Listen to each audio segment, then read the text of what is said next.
Yeah, I think the missile part is only part of it. I think the unmanned platforms were some of the most interesting stuff that we saw on the parade.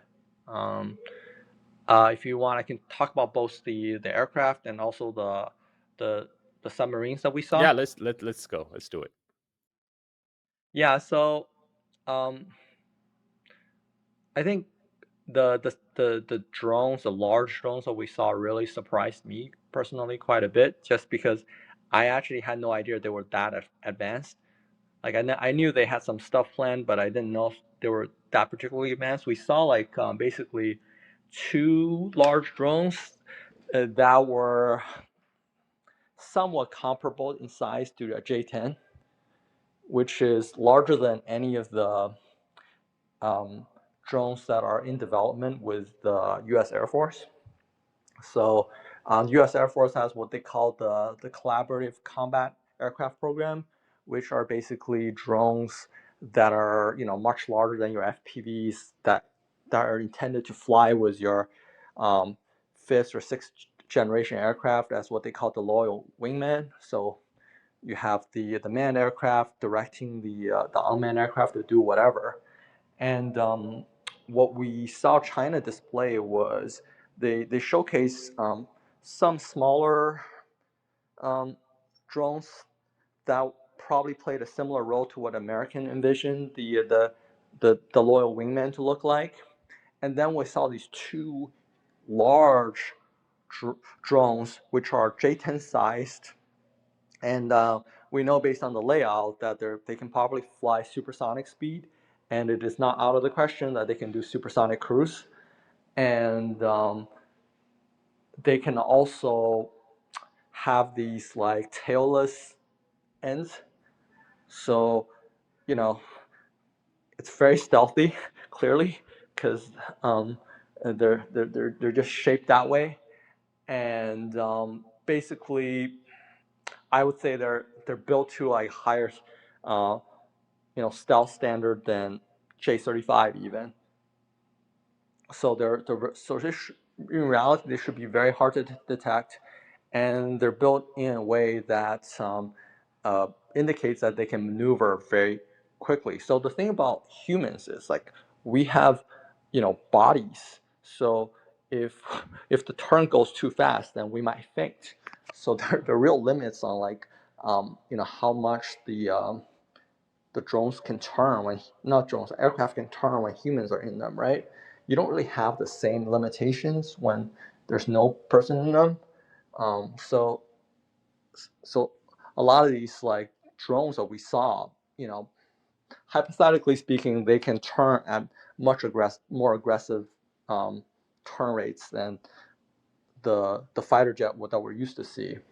And they're clearly very large, and they're intended to be able to be controlled by the manned fighters. So if you think about it, if you have like a J-20 at the near a little closer to the back, um, you might want to have like some unmanned fighter in the front. That's you know that's a little more maneuverable. So or just pretty maneuverable. So when it encounters like a adversary F-35, it can um, it can engage that aircraft in combat and forces that aircraft to use a lot of energy to fight it, so and expose itself, so that like a lot of this stuff is still hypothetical because the PLA itself um, right now is probably actively testing out these drones to see the best way to use them. So everything I say is just a hypothetical, and I'm sure it will turn entirely different than what I actually speculate. But the idea is, uh, it gives you a lot of options out there in how it can affect the battlefield, and nobody else is even developing these things at the moment. So you're saying that So these drones, their role is to be fighters. They're fighter drones. yeah, so we first saw like a trace of this in 2013 when there was a model called Dark Sword, or in Chinese 暗箭. And it was kind of surprising at the time because we hadn't. That was the first time we saw like a more like a fighter jet concept kind of drone, and it had canards on the side, and it had a layout that would indicate that it can do supersonic speeds, and it was looked quite stealthy. But the ones that we saw like this in the parade was even stealthier because they don't have the tail and they don't have the canards or anything. It looks very very advanced. Um, but yeah, like we first saw that concept back in 2013. We just didn't hear anything more about this topic until recently when we saw two of them, and they already have serial numbers. So evidently they're being tested somewhere, most likely in the somewhere in Xinjiang. So it's way way away from the Western intelligence. You can only see them probably through satellites. And my guess is the PLA is using them to see how best to um, develop doctrines on how best to use them in combat at the moment. And they also just have the J-20S, so the two-seater version of the J-20 going into service. And when you have two-seater aircraft, it gives you like a second operator whose job is concentrate on controlling these drones to fully utilize them. This So you have an aircraft and you have drones that you can develop tactics with now. this is like the Macross stuff. I remember 20, was it 20 years ago? I back in college, I watched the anime Macross Plus, and that was with the drone fighters fighting the human fighters. I mean, like, looks like that's going to be reality in like next few years. It's already happening in PLA exercises actually, Oh according wow. to according to one of the podcasts that talks about these things. They're saying that you're already having cases where the unmanned drones are scoring hits against fighter jets. Wow. Wow, we're really moving quickly here. Like, this is the kind of thing I thought was sci-fi 20 25 years ago. Um, Like I don't know how much of that is hyperbole, but mm, like what the scenarios in which they did this under. But it was really surprising to me when I heard about this because the first concept was they're moving way faster on this than I expected, and the technology behind this is probably moving faster than what a lot of people have anticipated by this point because people up to this point aren't really expecting the drones that they're controlling to be fighter jets itself, right? Like we're expecting the drones to, maybe attack some ground targets or go after some easier target in the air, and they're just there as like a bomb truck. They're there to just to launch the missile, and if they get spotted and get shot down, it's no big deal. But the PLA is moving like a they're like, we have so many aerospace engineers. We're gonna do those stupid drones, and we're gonna do these super drones that are just awesome. And then we're gonna test these out in our ranges with our huge swaths of engineers until we get this right. And then you can't mess with us.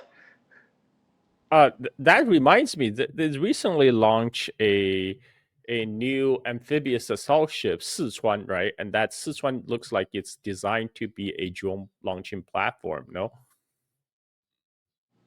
Yeah, so we actually also saw the aircraft design for that. It's called GJ-21. Um, so in the 2019 parade, they had what they displayed was something they called GJ-11, which was more designed for the Air Force. So this GJ-21 is actually designed more for the 076 to start off, and it's kind of interesting because they're just expecting this, which is extremely stealthy. Like if you look at it, it's what we call flywing design, and it can fly to the target, drop the bombs, and against most adversaries, I would imagine it's very hard for them to detect something this stealthy. and do the tax and then fly back. So yeah, so they have they and it looks like that is also being tested out, being evaluated. They're also figuring out how to use it because when you have both types 076 and you have your carrier groups, they have different missions, obviously, but how you want to utilize these assets, I think the PLA is going to have to take some time to figure out because they have a lot of toys, so they need to figure out how to use them. But what I want to point out is that at current time the Chinese Air Force right now have at least two sixth generation fighter jets. They have probably five or six advanced drone concepts that they're actively flying and testing out, whereas the U.S. Air Force has one project that's a fighter, and they have two drone projects which are not as impressive. And so this just shows you, like, the engineering differences between what the U.S. has access to and what China has access to. Is that just a matter of numbers? Like China just have more engineers, or China just devoted more funding to this, or actually no, U.S. has way more. U.S. defense budget is way larger, but it's Chinese. It seems Chinese funding defense budget is a lot more efficiently deployed, right? Yeah, so when J35A came out, like late last year, one thing that they mentioned was that the average age of the core engineering team for the project was like 33. Wow. So it's a very young and very energized engineering team. Whereas if you look at the U.S. aerospace industry, right, um, the last major project that Boeing did of any kind was 787. That's the last major new project it did. Um, it hasn't really done a major fighter jet project for a long time. So just in terms of like people that have experience in designing and developing new aircraft, you know, the Chinese aerospace industry is way ahead on that one, which is kind of surprising when you consider, like, this is probably the one area where China should be nominally be behind America because, you know, America does have Boeing, and the China's commercial aviation project isn't as far along, but because it has had these like development teams that's been working on J10 and flankers for like 20, 30 years, and then they moved on to J20 and J35A. So it's pretty clear that they have a pretty good pipeline in training the next generation of engineers, and these engineers are now developing a lot of really advanced designs. Now, what do you have to say to the claim that, oh, Chinese, they just copy, they just stole the American designs, they just copied everything. I mean, you can't really look at the two humongous drones that they have and say that they copied anyone, because there's those concepts are just not anywhere else to be found in this world right now. And if you look at the J36, it's a very innovative design. Let's put it that way. Nobody's thinking about doing three engines with two on the side and one on the top, right? So it's they're definitely they're definitely pushing the boundaries with a lot of new designs, and they have a lot of engineers, and the supply chain is quite impressive. Like, a lot of it really reminds me of just generally China's any other industry, where they, slowly build up the supply chain, and once they build up the supply chain, and they have this huge pool of engineers, they can just iterate through processes like much faster than anyone else. So, like, this, if people want us to talk about deep seek moment for the military industrial complex, this should be it, because nobody's expecting to see this many drones. Like, the funny thing was, the war zone originally was getting really excited to talk about how many drones that China has, and when the parade came out, no more articles on it, because I'm pretty sure they looked at it and they're like, okay, America doesn't have anything that looks like that, so let's just not talk about this.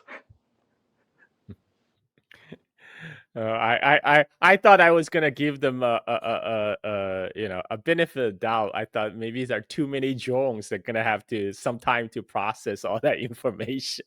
But that's what we have you here for, TP, to help us break it down. Yeah, you can't hurt the feelings too much. So you just let's give them a little more time on that one. All right. Are we do we have a wrap on drones and we can move on to the next Yeah, I next think the area? submarines